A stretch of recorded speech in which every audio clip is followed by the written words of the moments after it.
Here are the spoilers. Okay, so essentially, like the first scene is Princess Irulan. She's like transcribing a her account on what happened on Arrakis, following the attack on Arrakeen. Um, basically, Harkonnen has effectively wiped out the majority of House Atreides, with only Paul and Jessica on the run. Lady Jessica on the run. So, unfortunately, it's strongly implied that pretty much everyone, including characters who were cut out, have perished in the attack. Later on in the film, like it's revealed that Gurney Halleck survived the attack, and he joined up with some smugglers to kind of to help them like survive, and in exchange, like he's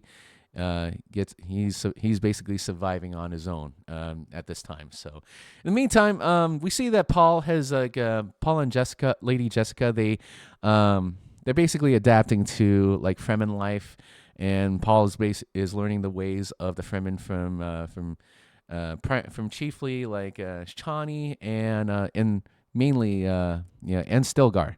Stilgar is basically showing him like how to fight and how to survive in the desert, and then later on, he does like one of the coolest things, which is like learning how to tame like a sandworm, which I thought was like one of the coolest practical effect. Well, no, I don't think it was practical. I think it was like anyway, it doesn't matter. Like whether it was CGI or it was practical, the fact is that the special effects have never looked better in a movie. And I actually did love how they got Paul to ride like the sandworm. So basically, Stilgar, you can see that he's just riding a sandworm, and then Paul ends up like calling on a sandworm, and then he is the one who calls down the grandfather sandworm. They're called the Shai Hulud, with a dash in the middle.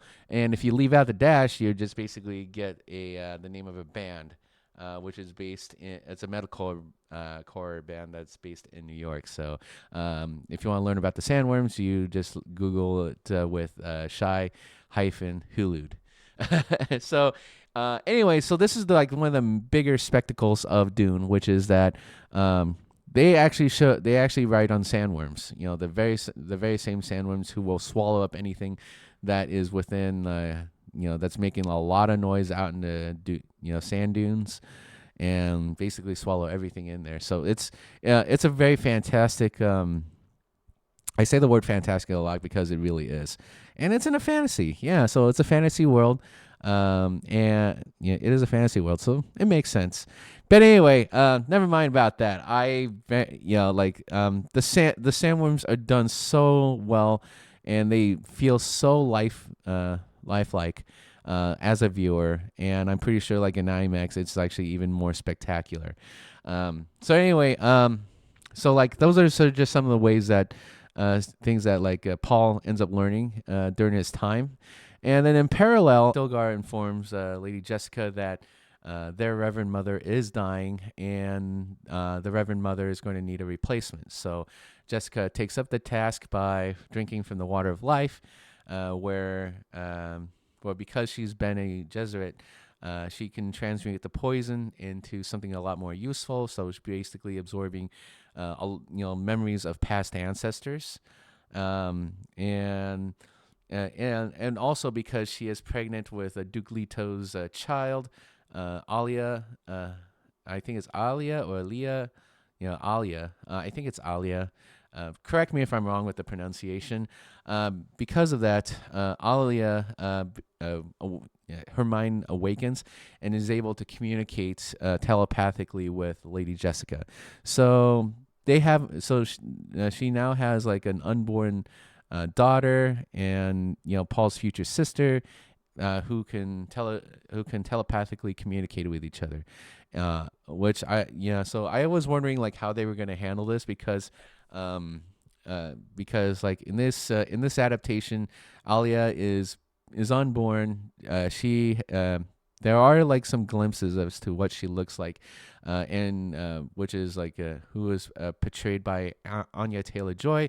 So her appearance is actually like is kept secret until the until like past the halfway mark of the movie, which is pretty freaking cool. I think like they did a great job. Like disguising a lot of facts and like keeping secrets from the credits, like in the advertisement posters, like you won't actually know that she's there until you actually see the movie. So yeah, she is actually in the movie, and plays who will the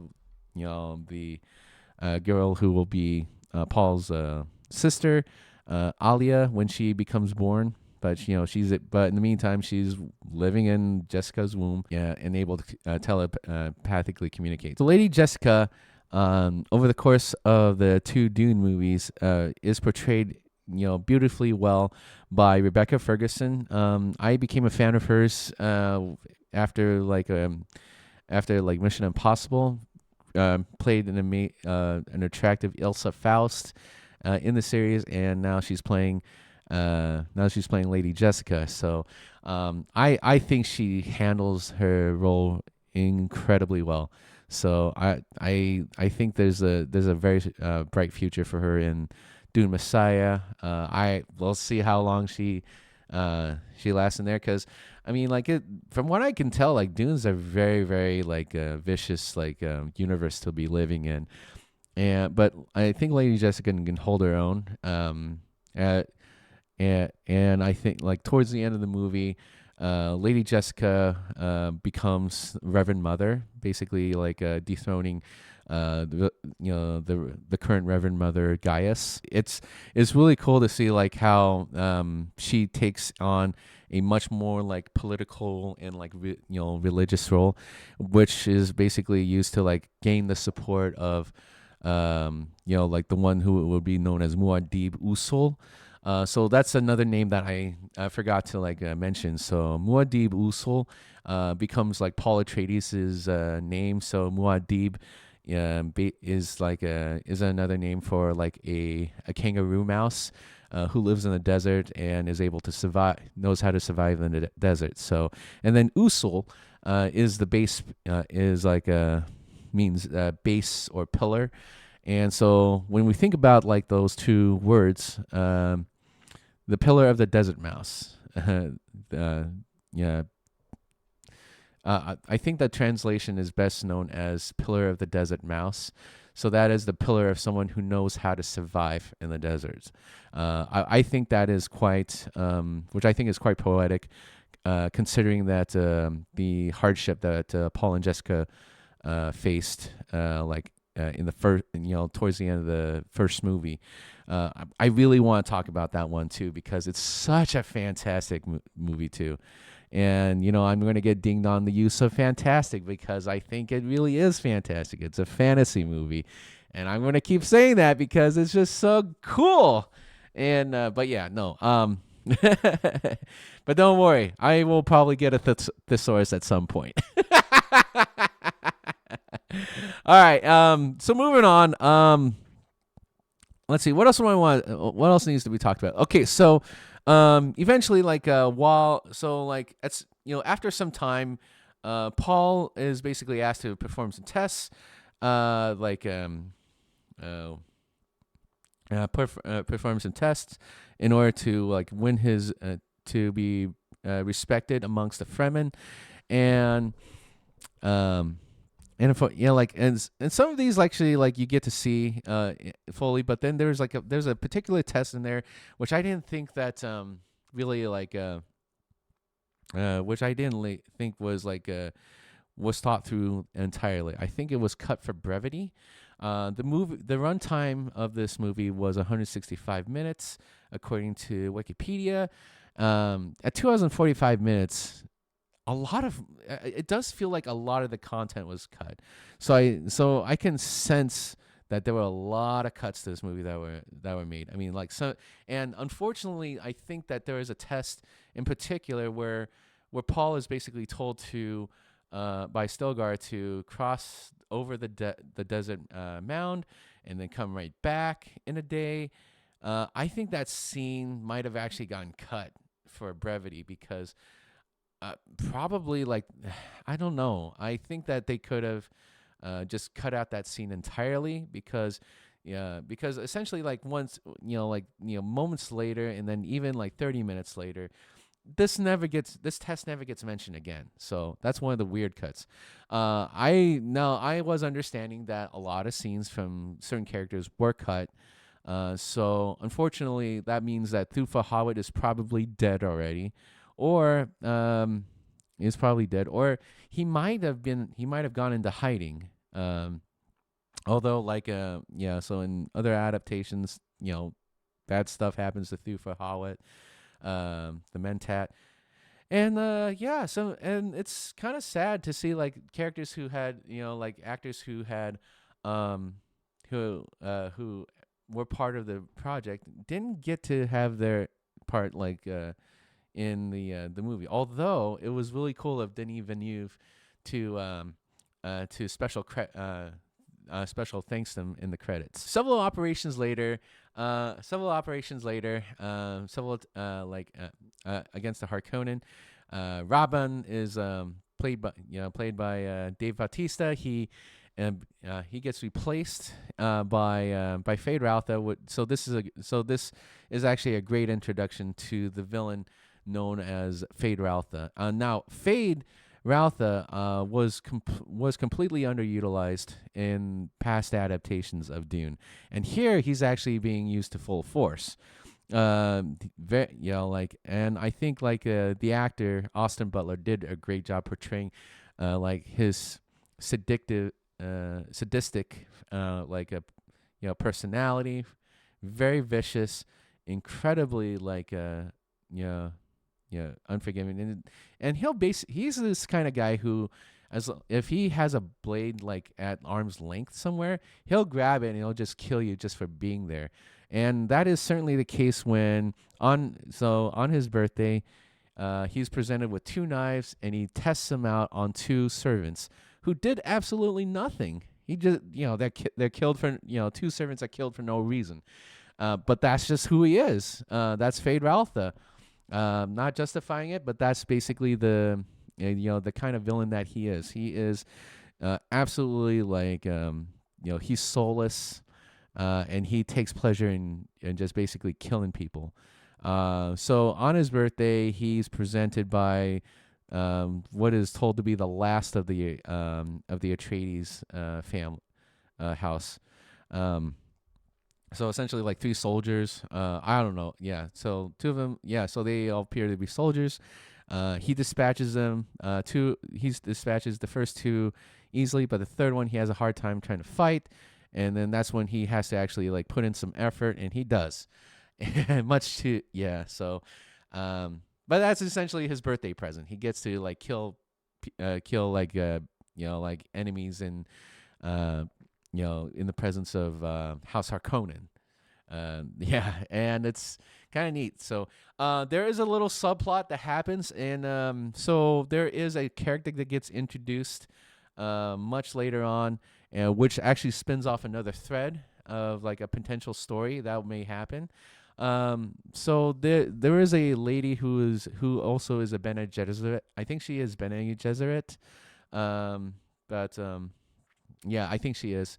But anyway, it's Léa Seydoux. She is a French actress, and she was in No Time to Die, in the 007 franchise, and she plays Lady Margot Fenring. So it's very so.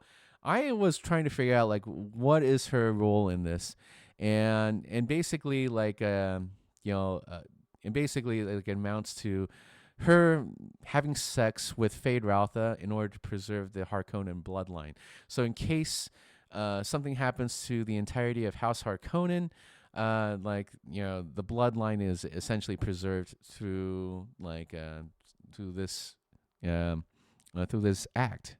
So yeah, they basically have sex, and she's inseminated by Fade Raltha. so that so that House Harkonnen may survive.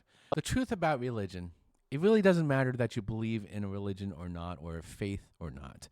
What matters is that it is here and is actually that it does exist, and it exists in just about every facet of our lives, and that's essentially like what was conveyed in the movie as well. I thought that like the overall themes of like religion and like fanaticism, they were handled really well. They were handled incredibly well, and it's not necessarily that it was meant to relate to what's going on in the real world, but it is actually much more. It's actually much more palatable to know that it does take a rather strong chokehold on people as well, and that's certainly exercised in Dune, where like Paul Atreides is considered to be the Messiah. How how the prophecy that was passed down for generations may have just been is essentially the product of the Bene Gesserit.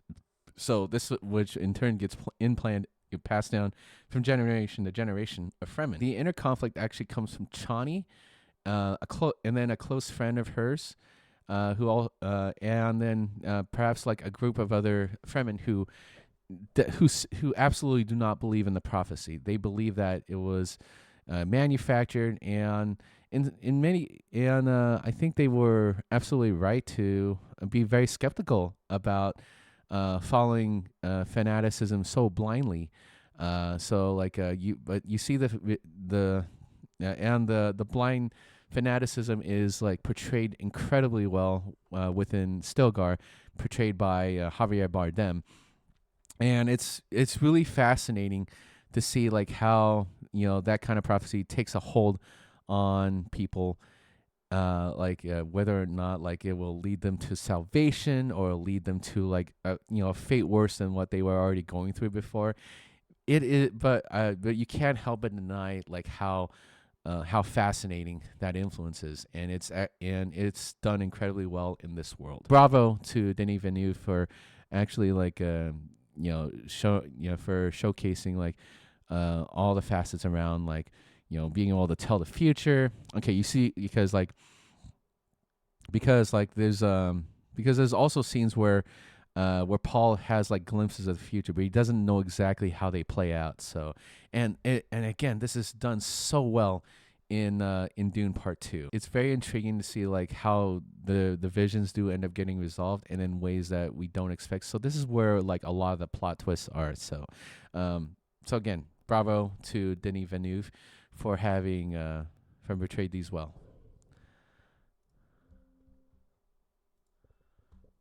Other plot threads that happen.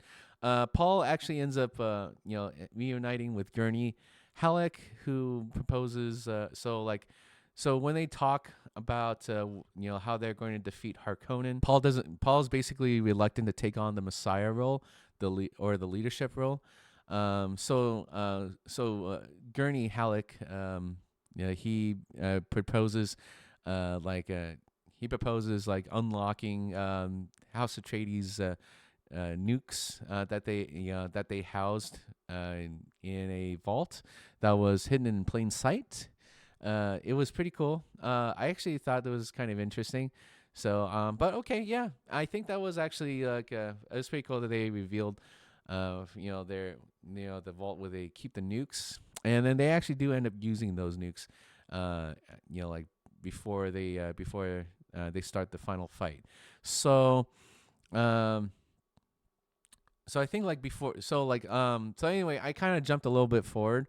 So let's wind back a little bit to when Paul and the Fremen, they basically attack a lot of the facilities within. They attack a lot of like Harkonnen patrol groups, and so what happens here? So like Rabban personally leads the search for Muad'Dib. So they basically know that that's Paul Atreides, and so they're on the hunt for him. They're going to try to kill him. So Rabban he leads the charge, but then the Fremen basically ambush his detachment, and then all of a sudden he is actually like he actually does value his life to a point where he runs away. He's actually running away from battle, and like like he's a very strong, imposing dude, and for some reason he's actually cowardly on the inside, which I thought was kind of interesting because he actually does care about his own life.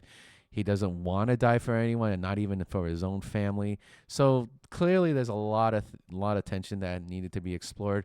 I think they could have explored that tension a lot further, but I think that in the midst of the plot that like Denis Villeneuve wanted to portray, I don't think that.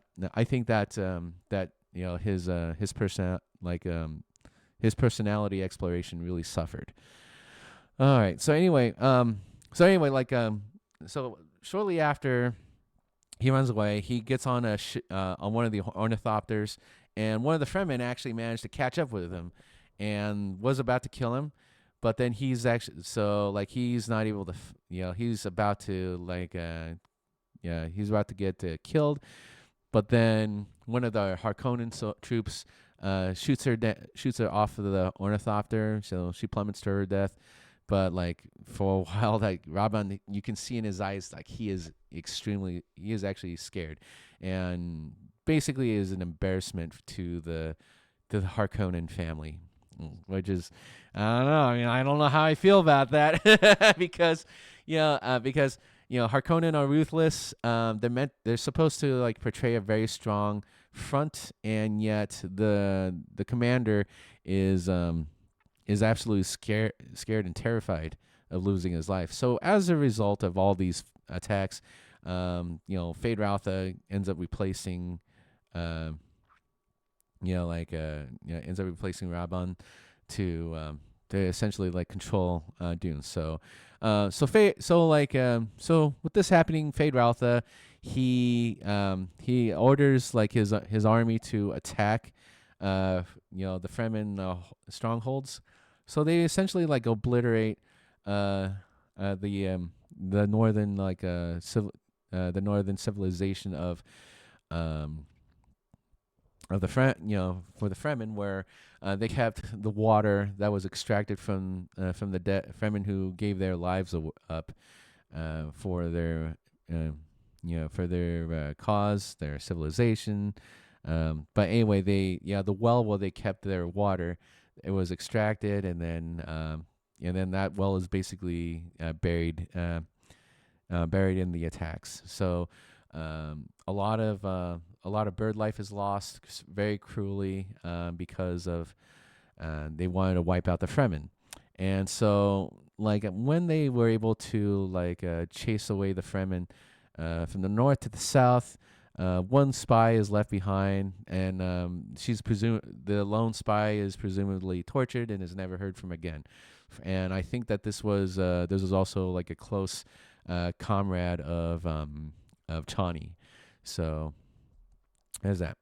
And then essentially like all these events. So because like the Harkonnen are like getting a lot more aggressive, Paul ends up relents. Eventually does relent, although he does not take it very well.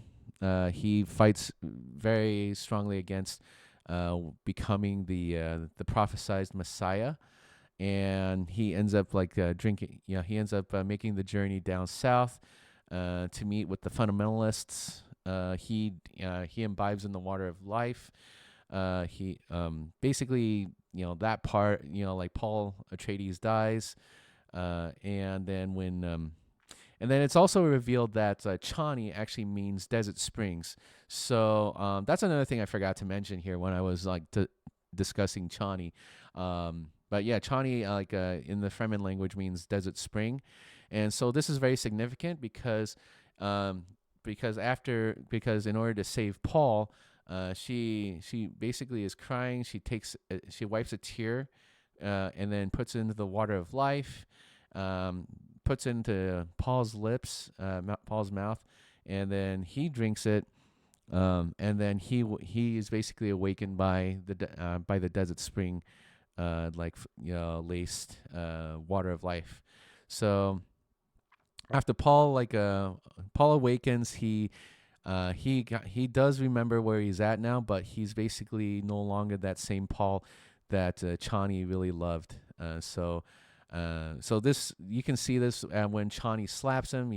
She's basically upset at him for having gone through with the prophecy that was basically manufactured, and then like Paul becomes a whole completely different person. He is now, well, mostly a different person. Like he has learned the ways of the Fremen, but then he is essentially so as the like as the Lisan al Gaib. Let's see. Yeah. So as the Lisan al Gaib, he so as a Lisan al Gaib, Paul basically challenges a lot of the Fremen ways, including being told that he has to kill Stilgar in order to assume leadership of his enclave of the Fremen, which he adamantly refuses. So he learned that lesson after killing Jamis. After killing Jamis, and he didn't want to kill another friend. And in fact, or was it because that he was a friend, or is it because he was a tool, because he was another knife?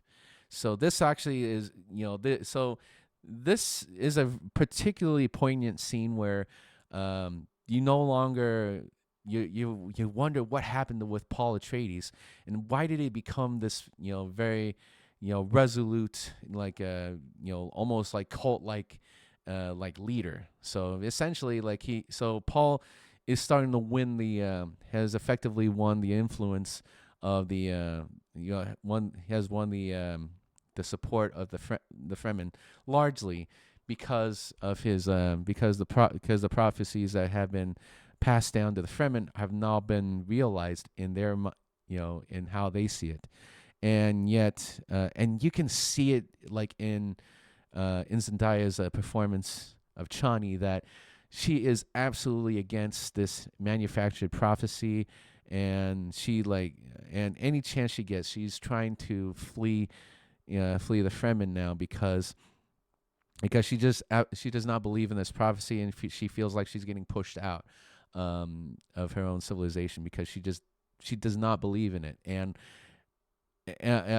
I think that however you choose to interpret this part, I think that Zendaya does an incredible job, portraying this conflict that she has, the inner conflict she has between accepting a prophecy that was that was fulfilled, was also manufactured by an unknown force, and that and then having to stand up for her beliefs that Fremen should be running, owning the planet. So yeah, and but it's such it is an about face to what Paul had promised, but in the end it was all for naught. I think so.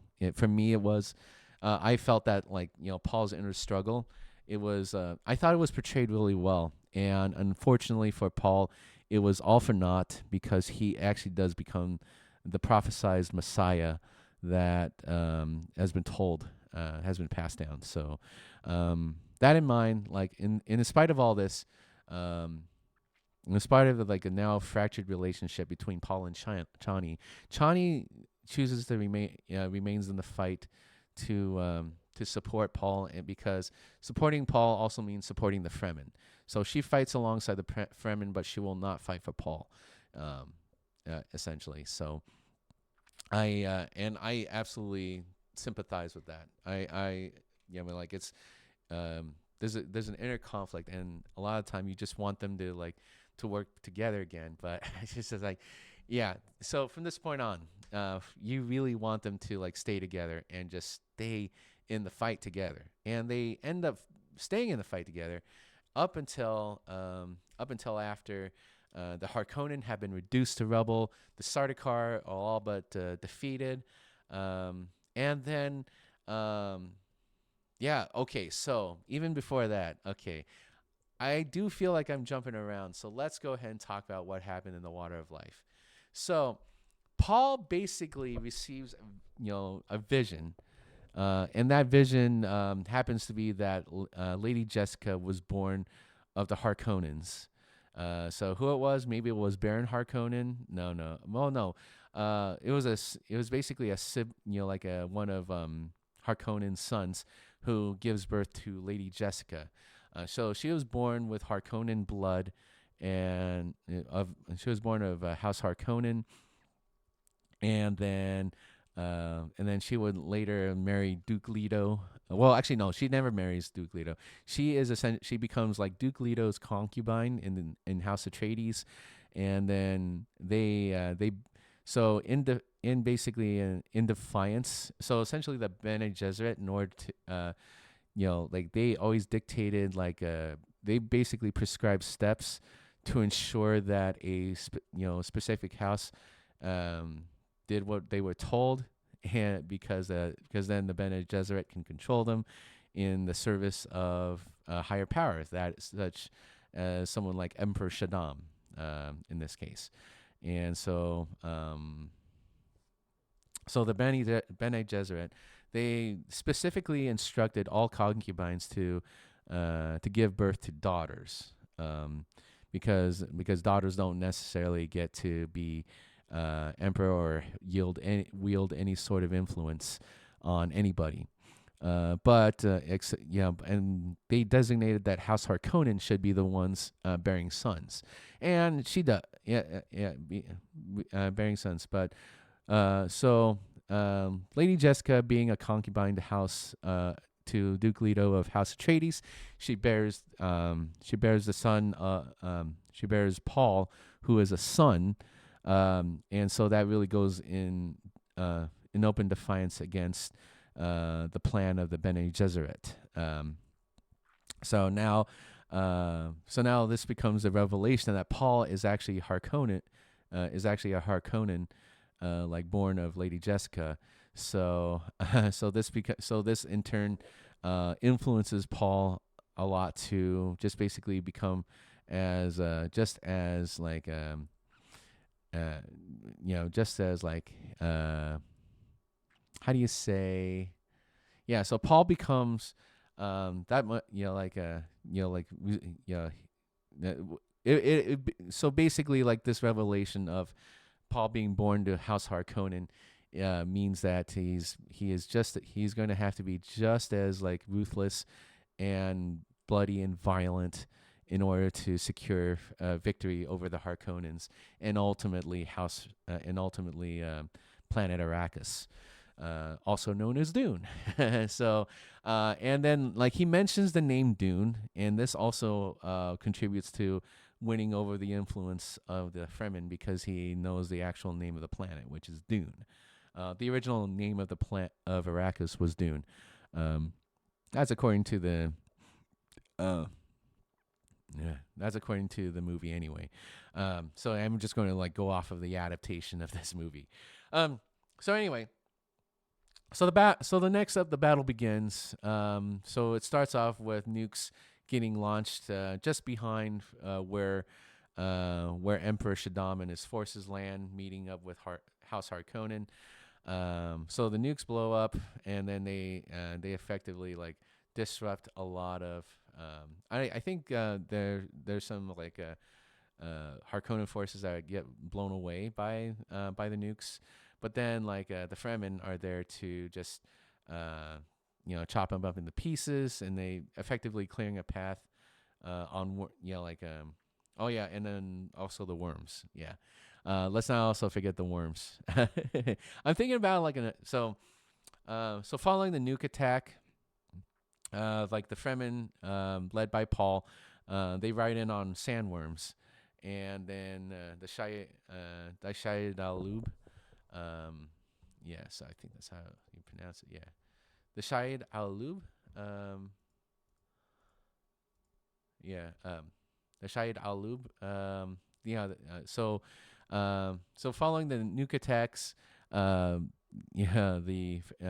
Fremen led by Paul Atreides, by Muad'Dib Usul, he ends up, they end up sweeping up a lot of the, like the enemy forces, and then they eventually make their way into the palace housing where, before the attack happened, like the a Sardaukar chops off the Baron Harkonnen off of his life support, and so he's essentially like at his dying breath because,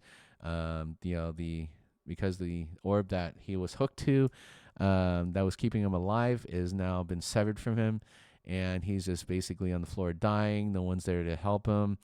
And then eventually Muad'Dib Usul arrives, and he greets him as, "Hello, grandfather." And this is before he ultimately like stabs Baron Harkonnen dead, and so he's essentially like killed. And then later on, he orders the Sardaukar to be killed, and then everyone else to be imprisoned. So following this, the battle is done, but then there's further business to be settled. The other great houses arrive on Arrakis just before Paul basically declares that if anyone were to make any moves against them, he would basically nuke the spice fields. Yeah. So then like Paul makes his demands, including like marrying, taking Princess Arulin as his, as his bride, as his queen, so that he can rule the empire, this empire.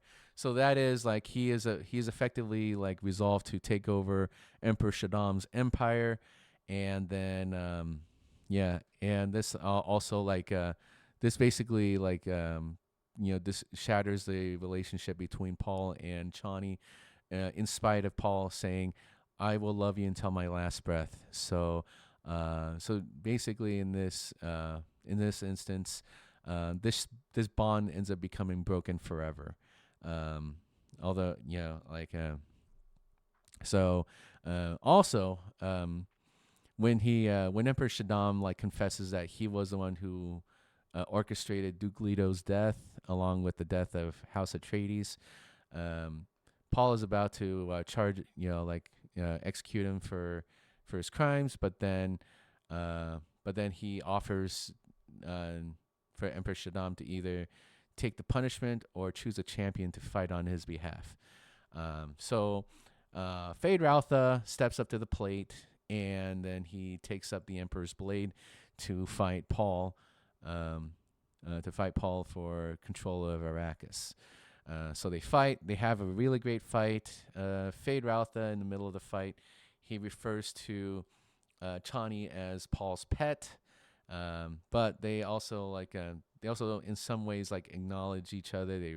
They respect each other, and then Paul basically confesses to him that, hey, they're cousins, and yet they're going to kill each other anyway. So yeah, it's a lot of really great dimensions. The fight is actually done pretty well, although like much of the movie threads, this too is actually cut pretty short. I think that there was a lot more fighting that was meant to be choreographed. Although in defense of this movie, even like past adaptations have cut this fight short. So I think for what it was worth, the fight was actually choreographed reasonably well. I do sell a lot of the tension that I do buy the no, I do buy the intention buy the tension that I do buy the tension that was given off by the fight, and even when after trading blows, Paul eventually overcomes Fade Routha, kills him, and then is about to take Emperor Shaddam's life, but then Princess Arulin stops him and then accepts his offer, and he forces Emperor Shaddam to kiss his ducal signet ring. So it's pretty cool. I think that exchange was pretty based, although and then at the end of the movie, when the great houses refuse to accept his ascendance into being an emperor. Paul decides to Porter orders all of his forces to attack the great houses. So there's that, and then Chani, absolutely disgusted by Paul's turn, like villain turns. She ends up leaving. She ends up leaving, like Paul and the Fremen, and then calls down a sandworm to effectively leave her civilization forever.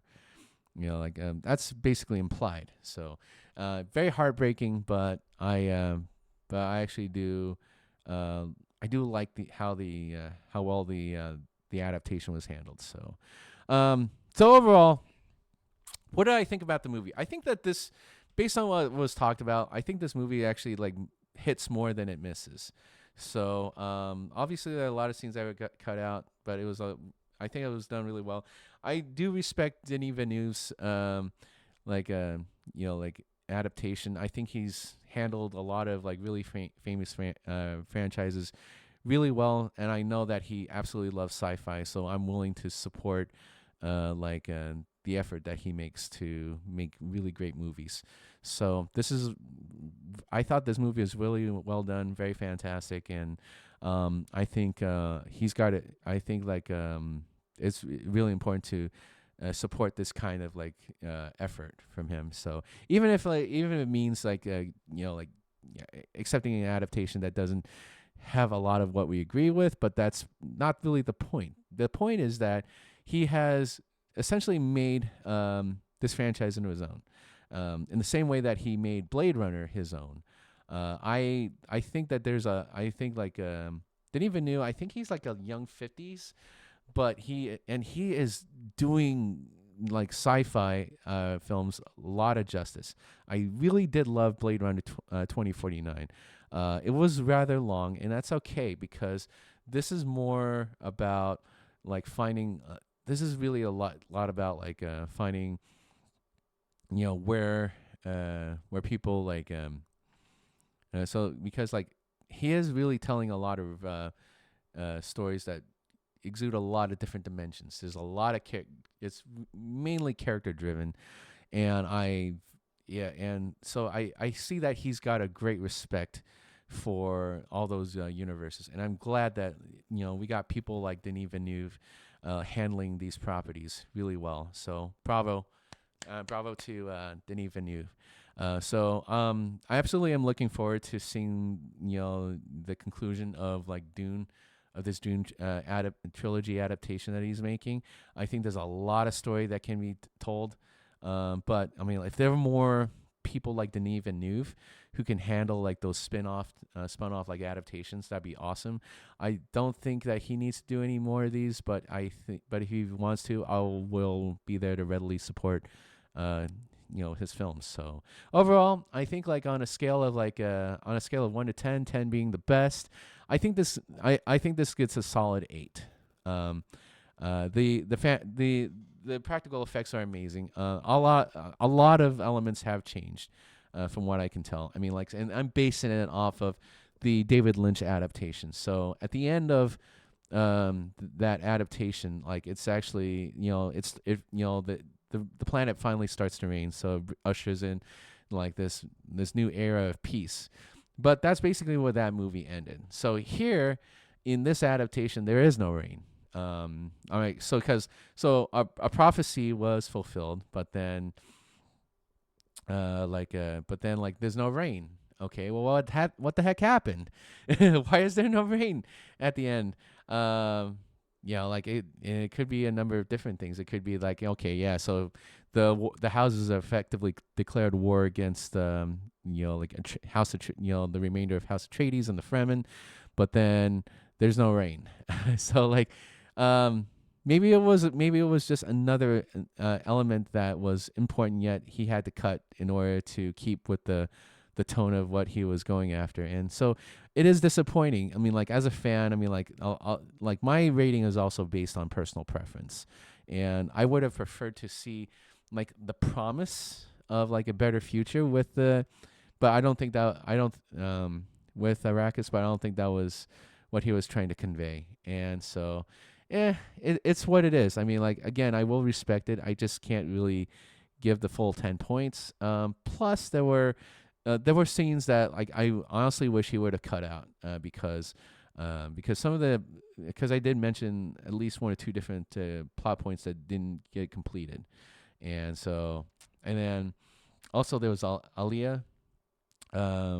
Yeah, so yeah, I mean, like, I guess, like, even like 2 hours and 40 minutes or so isn't enough to cover a lot of that material. So I guess that's just something we ended up learning throughout this movie. But I did like the movie for absolutely what it was. So, and in fact, I'll probably go in for a second viewing, and the next time I'll probably see it in an IMAX, because I just want to see it at its full potential.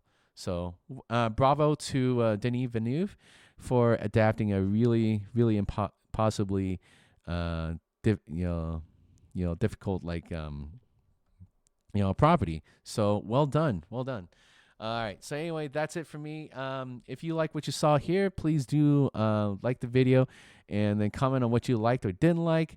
If you want to see more awesome content, please do consider subscribing to my channel, and then hit that notification bell. All right. Thank you very much, everyone.